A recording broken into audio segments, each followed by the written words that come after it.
আমাদের মন পাথরের মতো কঠিন হয়ে গেছে। কীভাবে বুঝবো?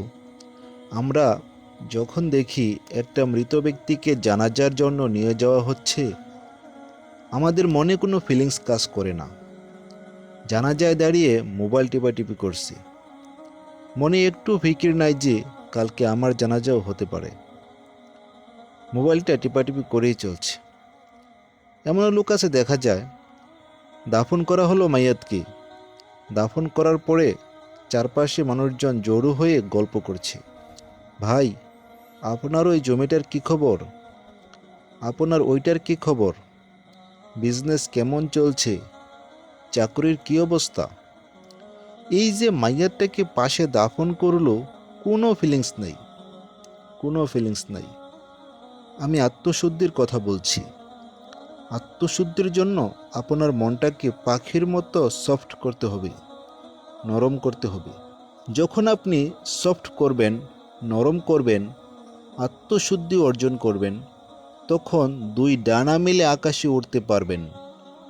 আত্মশুদ্ধি অর্জন করতে না পারলে ডানা কেটে পড়ে যাবেন, তখন আর আকাশে উড়তে পারবেন না।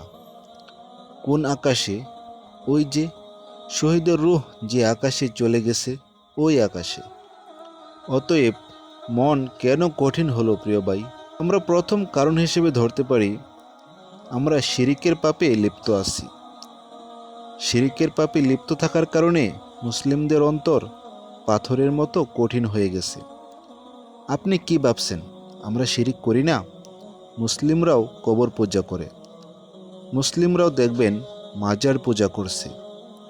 তার মানে এই নয় যে মাজার জিয়ারত করা যাবে না, একথা বলছি না। কিন্তু আপনি মৃত মানুষের কাছে ভালো মন্দ চাইতে পারেন না। মনে রাখবেন, মৃত ব্যক্তি কারো কল্যাণ অকল্যাণ করতে পারে না।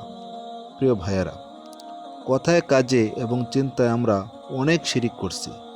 শিরিকের কারণে আমাদের অন্তর কঠিন হয়ে গেছে।